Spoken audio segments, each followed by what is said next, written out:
ये तो हर कोई मानता है कि तमाम इंसानों को क्रिएट करने वाला एक है। हिंदुओं का खुदा कोई और मुसलमानों का खुदा कोई और नहीं है। मैं कई बार कहता हूँ कि यदि बनाने वाले ने हिंदू के खून का रंग केसरी और मुसलमान के खून का रंग हरा बना दिया होता तो मैं मान लेता कि दोनों का झगड़ा जायज है, परंतु उसने यदि ऐसा नहीं किया तो साफ है कि झगड़ा उसकी ओर से नहीं है, न ही उसके कारण है, बल्कि हमारा आपका खड़ा किया हुआ है। मैंने अपने एक हिंदू मित्र से पूछा कि जब क्रिएटर एक है तो झगड़ा किस बात का है? आप भी सोचिए और हमें बताइए कि हिंदू मुस्लिम विवाद की असल जड़ क्या है। मेरे मित्र ने उत्तर दिया कि झगड़े का असली कारण हिंदुओं और मुसलमानों के भिन्न रिचुअल्स है। प्रश्न ये उठता है कि क्या भिन्न रिचुअल्स हिंदुओं और मुसलमानों के बीच झगड़े का कारण है? क्या मुसलमान मस्जिद में जाकर नमाज पढ़ता है और हिंदू मंदिर में जाकर पूजा करता है तो इसके कारण झगड़ा है? नहीं, ये कारण नहीं है। कारण समझने के लिए तैयार हैं तो सुनिए। रिचुअल स्वयं में कुछ नहीं है यदि वो अपना मकसद पूरा न कर रहे हो। धर्म रिचुअल्स का नाम नहीं है,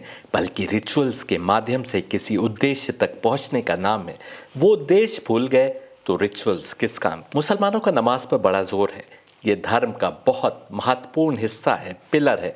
यदि तुमने दिल से मान लिया कि इस सृष्टि का क्रिएटर एक है जो हमारी जानों का मालिक है, और तुम ये मानते हो कि उसकी ओर से अवतार यानी पैगंबर आते रहे जिनमें के अंतिम पैगंबर की बताई राह पर तुम चल रहे हो, तो उस रब के आगे अपने को झुकाने के लिए, सब्जुकेट करने के लिए, सरेंडर के लिए, नतमस्तक होने के लिए नमाज को आवश्यक किया गया है। नमाज मिनिमम रिक्वायरमेंट है उस रब के आगे इंसान के कंप्लीट सरेंडर के लिए, अष्टांग यानी 8 अंगों को रब के आगे समर्पित करने के लिए। इतनी अहम इबादत, और फिर अंतिम पैगंबर कहते हैं कि यदि तुम देखना चाहते हो कि तुम्हारी नमाज कबूल हुई तो ये देखो कि नमाज के बाद तुम में कोई अच्छाई पैदा हुई कि नहीं। यानी ऐसी भी नमाजें हैं जो तुम पढ़ रहे हो, रोज जाकर पढ़ रहे हो, कि वो कबूल ना हो रही हो, यानी वो एक्सेप्ट ना हो रही हो। आपने अनगिनत बार देखा होगा कि जब आप कोई काम खुलूस से नियत के साथ करते हैं, किसी दूसरे व्यक्ति की भलाई का कोई काम निस्वार्थ करते हैं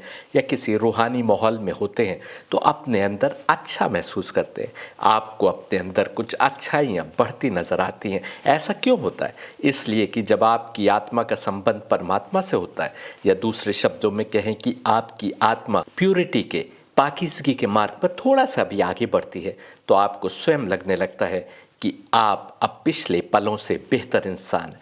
बस यही नमाज का उद्देश्य है। ये स्पिरिचुअल एलिवेशन यदि आपके अंदर नहीं हो रहा है तो वो काम निरर्थक है। दिन में 5 बार आपका अपने रब से कनेक्शन बनेगा तो 5 बार आपकी आत्मा बेहतरी की ओर बढ़ेगी। ऐसे ही बेहतर इंसान बनते रहना, रोज़ बरोज़ पिछले लेवल से आगे के लेवल पर पहुंच जाना, ये इंसानियत का मकसद है। वो आम इंसान से अशरफुल मखलूक़ात बनने के सफ़र की ओर बढ़े, आम इंसान से पुरुषोत्तम बनने के सफ़र पर चले। यदि आपको कोई दिखाई देता है कि नमाजें भी पढ़ता है और गाली गलौज भी करता है, तराजू में डंडी भी मारता है, किसी का कत्ल करता है या कोई और समाजी गुनाह करता है, तो इसका अर्थ ये हुआ कि उसकी नमाजें यदि वो पढ़ रहा है उसको बेहतर इंसान नहीं बना रही। इसका अर्थ ये हुआ कि उसकी नमाज महज एक रिचुअल है, और रसूल की हदीस की रोशनी में देखें तो कबूल भी नहीं हो रही। प्रॉब्लम रिचुअल्स में अंतर नहीं है, प्रॉब्लम यह है कि हम धार्मिक एक्ट्स को केवल रिचुअल के समान कर रहे हैं और उनका जो मकसद है वो भूल गए।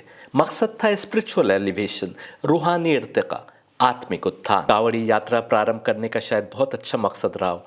जब शिव के नाम पर नदी से पानी लाने जाएंगे तो शिव को पहचानेंगे, उनकी पोजीशन को पहचानेंगे, लेकिन गाली गलौज करते हुए, रास्ते में मारपीट करते हुए, बेहतरीन व्यंजन का सेवन करते हुए यात्रा पर गए और जैसे इंसान गए थे वैसे ही पलट आए, तो ये यात्रा केवल एक रिचुअल है।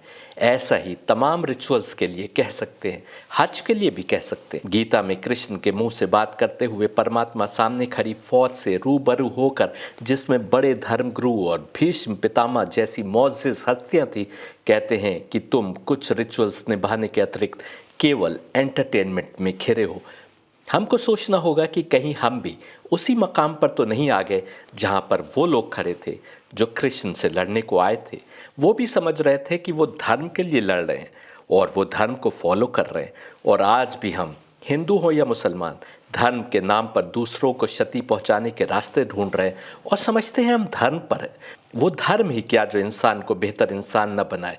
यदि धर्म के नाम पर हम लड़ झगड़ रहे हैं तो साफ है कि हमने धर्म के मकसद को नहीं समझा और कुछ रीति रिवाज निभा लेने के नाम को धर्म समझ लिया। उधर कुरान कह रहा है कि तुम्हारे कर्मों को तुम्हारी नियत से आंका जाएगा, और एक जगह कह रहा है कि तुम अपने कर्मों को 3 प्रकार से कर सकते हो, तो दूसरी ओर गीता कह रही है कि हम तमाम कर्म 3 नियतों से कर सकते हैं, सात्विक, रजसिक और तमसिक।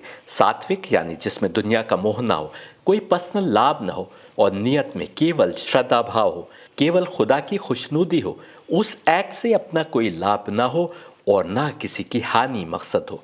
दूसरे रजसिक यानी नियत में कोई स्वार्थ छिपा हो, कर तो रहे हो समाज सेवा, लेकिन नियत में है कि हमें वोट मिलेगा। फिर उस कर्म से तुम खुदा के करीब थोड़ी पहुंच सकते हो, ना ही तुम में कोई अच्छाई पैदा हो सकती है। तीसरे तमसिक यानी शैतान के वसवसों के कारण जुल्मत के शिकंजे में बंद कर तुम कोई कर्म कर रहे हो, तो वो तमसिक होगा। क्या तीनों नियतों से एक ही प्रकार के कर्म करने वाले बराबर हो सकते हैं? नियत में खुदा लाओ, नियत में कर्म उसके लिए करो, मेडिटेशन उसका ध्यान करते हुए करो, नमाज में खुदा से करीब होने की चिंता करो।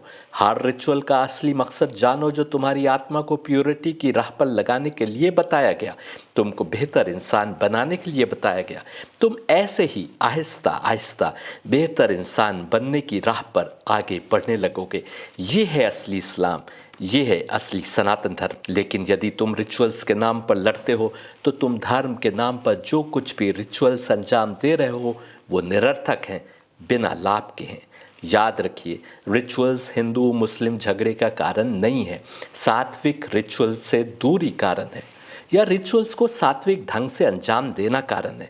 असली धर्म से हमारी दूरी कारण है। रिचुअल्स के मकसद को ना समझ पाना या उन राहों पर ना चल पाना कारण है।